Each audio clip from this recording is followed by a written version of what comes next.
আসসালামু আলাইকুম বন্ধুরা, সবাই কেমন আছো? আজকে আমি তোমাদের সামনে নিয়ে আসলাম ম্যাঙ্গো আইসক্রিম। খুবই মজাদার একটি ম্যাঙ্গো আইসক্রিম। প্রথমে আমি একটি আম নিয়ে নেব। এটাকে স্লাইস করে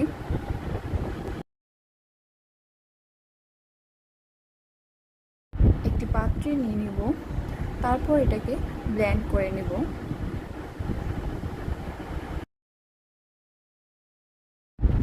তারপর দিয়ে দিব হুইপিং ক্রিম 2 চামচ পরিমাণ মতো। এটাকে ব্লেন্ড করে ফোমের মতো করে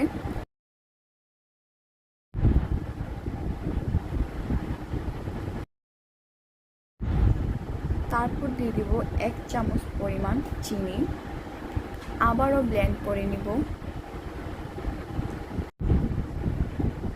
এরকম আস্তে আস্তে ব্লেন্ড করে নিব যাতে আমাদের এই ক্রিমটা ফোমের মতো হয়।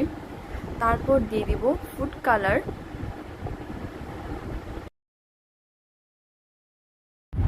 এটা দেওয়ার পর একদম সেম টু সেম দোকানের মতো আইসক্রিম হয়ে যায়।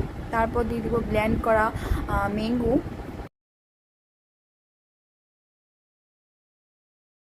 এটাকে আবারও ব্লেন্ড করে নিব।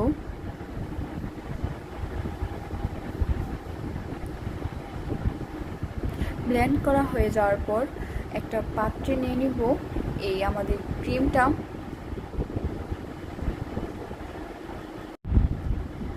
আইসক্রিমটা খাওয়ার পর বুঝতে পারবেন যে এত সুন্দর একটি আইসক্রিম দোকানের চেয়েও খুবই সুস্বাদু।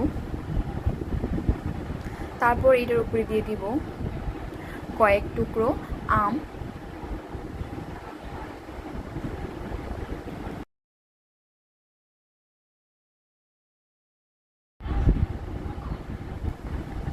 তারপর এটাকে আলতো হাতে চেপে দিব।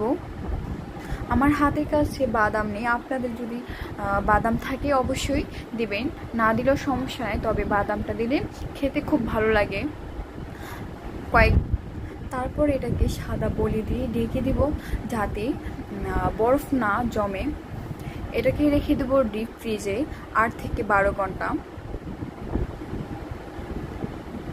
ওভারনাইট রাখার পর আমরা আস্তে আস্তে এখন পলিটা উঠাই নেব। দেখতেই পাচ্ছেন মাশাআল্লাহ কত সুন্দর সেট হয়েছে আমাদের আইসক্রিমটা। খেতে খুবই সুস্বাদু, দোকানের আইসক্রিমের চেয়েও খুবই মজাদার। অবশ্যই আপনারা বাসায় ট্রাই করবেন। আসসালামু আলাইকুম।